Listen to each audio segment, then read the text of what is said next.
নমস্কার বন্ধুরা, রিঙ্কু রয় ব্লগ চ্যানেলে আপনাদের সবাইকে অনেক অনেক স্বাগত। আশা করছি বন্ধুরা আপনারা বাবা মহাদেবের কৃপায় সকলেই অনেক ভালো আছেন এবং সুস্থ আছেন। বন্ধুরা, সামনেই আসতে চলেছে মহাশিবরাত্রি। এই দিনে সমস্ত শিব ভক্তরা উপবাস থেকে মন্দিরে মন্দিরে গিয়ে বাবার মাথায় জল ঢালেন এবং অনেকেই বাড়িতেই বাবার বিশেষ আরাধনা করে থাকেন। মানা হয়ে থাকে যে এই দিনে উপবাস থেকে বাবার মাথায় জল ঢাললে এবং বিশেষ পুজো অর্চনা করলে বিশেষ পুণ্যফল লাভ করা যায়। বন্ধুরা, মূলত মহাশিবরাত্রি হলো রাত্রিবেলাতে পালন করা হয়ে থাকে। মানা হয়ে থাকে যে এই দিনে ভগবান শিব ও মাতা পার্বতীর বিবাহ দিন। তাই এই দিনটি হিন্দু ধর্ম অবলম্বী মানুষদের কাছে বিশেষ গুরুত্বপূর্ণ ও মাহাত্ম্যপূর্ণ। মহাশিবরাত্রির দিনে সকল শিব ভক্ত বাবার মাথায় জল ঢালেন এবং জল ঢালতে প্রস্তুত হয়ে যান। নানা মন্দিরের উদ্দেশ্যে তারা রওনা দেয় এবং দীর্ঘ লাইন দিয়ে বাবার মাথায় জল ঢালেন। মানা হয়ে থাকে যে এই বিশেষ দিনে উপবাস থেকে বাবার মাথায় জল ঢাললে এবং বিশেষ পুজো অর্চনা করলে সকল মনস্কামনা পূর্ণ হয় এবং ভগবান শিব ও মাতা পার্বতীর আশীর্বাদ লাভ করা যায়।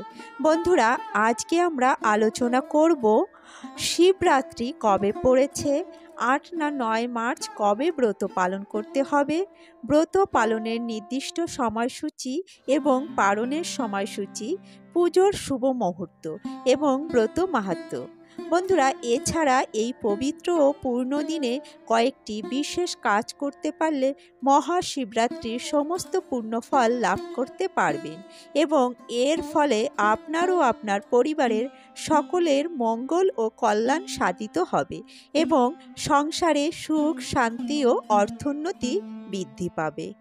তো চলুন বন্ধুরা, ভিডিওটি শুরু করা যাক। তবে ভিডিওর মূল পর্বে যাওয়ার আগে আমার সকল বন্ধুদের কাছে বিশেষ অনুরোধ, ভিডিওটি প্রথম থেকে শেষ পর্যন্ত সম্পূর্ণরূপে দেখবেন এবং ভালো লাগলে লাইক শেয়ার কমেন্ট করবেন এবং চ্যানেলে নতুন হয়ে থাকলে আমার চ্যানেলটিকে সাবস্ক্রাইব করে আমার পাশে থাকবেন। তো চলুন বন্ধুরা, ভিডিওটি শুরু করা যাক।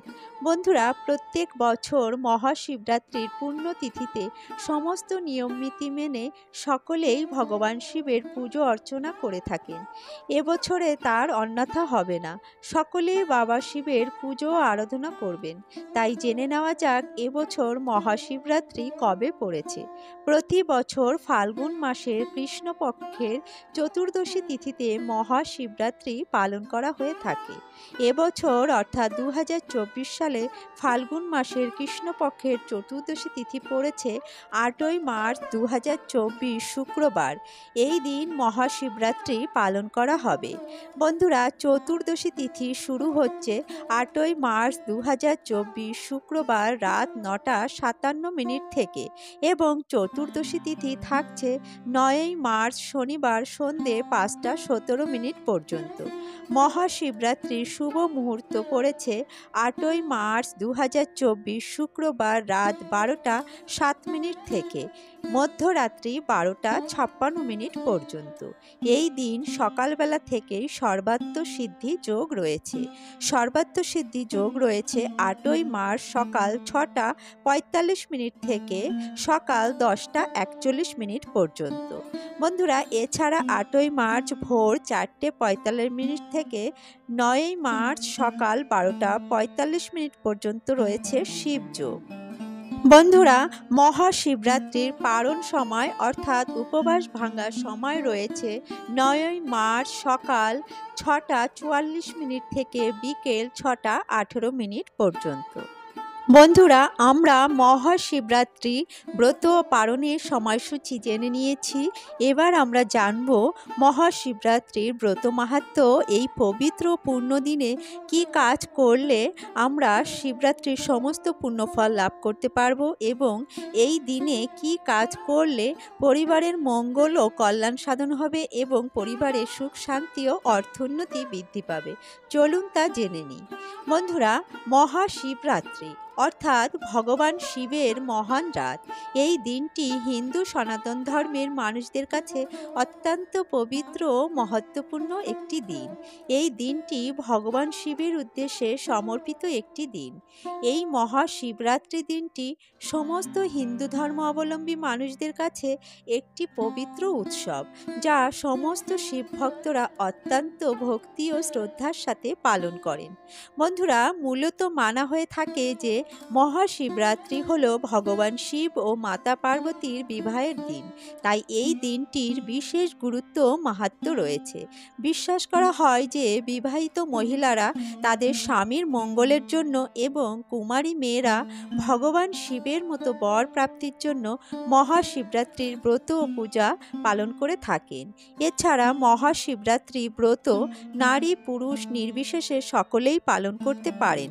এতে মনস্কামনা পূর্ণ হয় এবং বাবা মহাদেবের বিশেষ আশীর্বাদ প্রাপ্ত করা যায়। তো চলুন বন্ধুরা, এবার আমরা জেনে নিই এই মহাশিবরাত্রির পবিত্র দিনে শুভ ও পুণ্যফল পেতে কি কি কাজ করা উচিত। বন্ধুরা, সর্বপ্রথমে যে কাজটি করা উচিত তা হলো, এই দিনে যে কাজটি করবেন তা হলো, বাড়িতে যদি শিবলিঙ্গ থাকে তাহলে পঞ্চামৃত দিয়ে অভিষেক করিয়ে বাবা শিবের বিশেষ পুজো অর্চনা করবেন। তা না হলে কোনো মন্দিরে গিয়ে বাবা শিবের মাথায় জল ও দুধ অর্পণ করবেন। দ্বিতীয় যে কাজটি করবেন তা হলো, এই পবিত্র ও পূর্ণ দিনে অশ্বত্থ গাছে জলদান করবেন। এই দিনে অশ্বত্থ গাছে জলদান করলে ব্রহ্মা বিষ্ণু শিব সহ ৩৩ কোটি দেবদেবীর আশীর্বাদ প্রাপ্ত হয় এবং ইনাদের কৃপাদৃষ্টি সর্বদা বজায় থাকে আমাদের উপর। এছাড়া এই দিনে ১ ঘটি জলে সামান্য কাঁচা দুধ মিশিয়ে আপনি যদি সকালবেলায় অশ্বত্থ গাছে অর্পণ করতে পারেন, তাহলে আপনারও আপনার পরিবারের মঙ্গল ও কল্যাণ সাধন হবে এবং আপনার সমস্ত মনস্কামনা পূর্ণ হবে।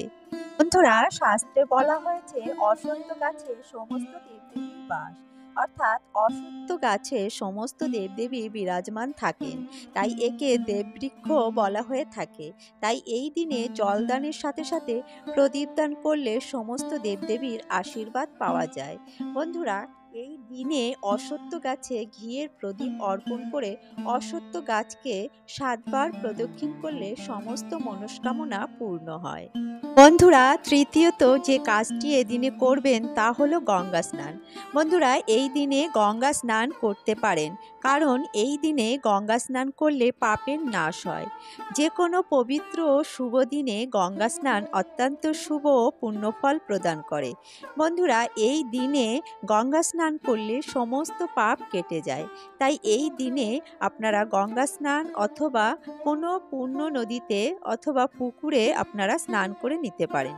যদি কারো বাড়ির আশেপাশে গঙ্গা নদী বা পুকুর না থাকে, তাহলে বন্ধুরা আপনারা বাড়িতেই স্নান সেরে নিন। সেক্ষেত্রে জলের মধ্যে সামান্য গঙ্গা জল ছিটিয়ে নিন, তারপরে স্নান সেরে নিন এবং এরপরে সূর্যদেবের উদ্দেশ্যে জল নিবেদন করুন। এতে পূর্ণ ফল লাভ করতে পারবেন। বন্ধুরা, চতুর্থত এই দিনে দান করা অত্যন্ত পুণ্য ও শুভফল প্রদায়ী। এই দিনে দান করলে সমস্ত পুণ্যফল লাভ করা যায়। যদি এই দিনে আপনারা গরিব দুঃখীদের সাধ্যমতো দান করেন, তাহলে আপনার জীবন হবে অধিক সম্পদশালী এবং আপনার জীবন ও সংসারে কোনো অভাব অনটন থাকবে না। জীবন ও সংসার হবে সমৃদ্ধশালী। এই দিনে চন্দ্র সম্পর্কিত যে কোনো বস্তু আপনারা দান করতে পারেন, তা অত্যন্ত শুভ বলে গণ্য করা হয়। এই সব বস্তুর মধ্যে হলো দুধ, চাল, সাদা বস্ত্র যেমন ধুতি ইত্যাদি আপনি দান করতে পারেন। এই দিনে দান করা অত্যন্ত শুভ ও পুণ্যফল প্রদায়ী বলে মনে করা হয়। তাই এই দিনের দান অক্ষয় দান হিসেবেও গণ্য করা হয়ে থাকে। তাই বন্ধুরা, এই দিনে দানের ফলে আপনার জীবনে আটকে থাকা কাজের সমস্ত বাধা বিপত্তি দূর হবে এবং জীবন ও সংসারের সমস্ত বাধা বিপত্তি ও দুঃসময় কেটে যাবে। তাই বন্ধুরা, এই দিনে আপনারা দান করতে কিন্তু ভুলবেন না।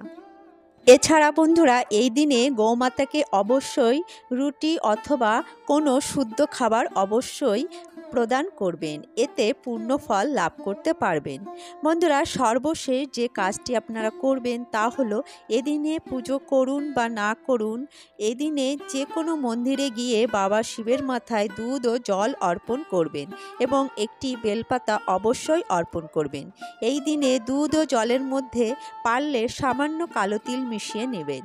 বন্ধুরা, এই দিনে মহাশিবরাত্রির চতুর্দশী তিথিতে বাবা মহাদেবকে জল ও দুধ অর্পণ করলে সর্বশ্রেষ্ঠ পুণ্যফল লাভ করা যায়। বন্ধুরা, চেষ্টা করবেন এই দিনে এই কাজগুলির মধ্যে যে কোনো একটি কাজ হলেও করার, তাহলে আপনার জীবন ও সংসার সর্বাঙ্গ সুন্দর ও সাফল্যমণ্ডিত হবে এবং জীবন ও সংসারে সুখ, শান্তি ও সমৃদ্ধিতে ভরে উঠবে। বন্ধুরা, ভিডিওটি এই পর্যন্তই।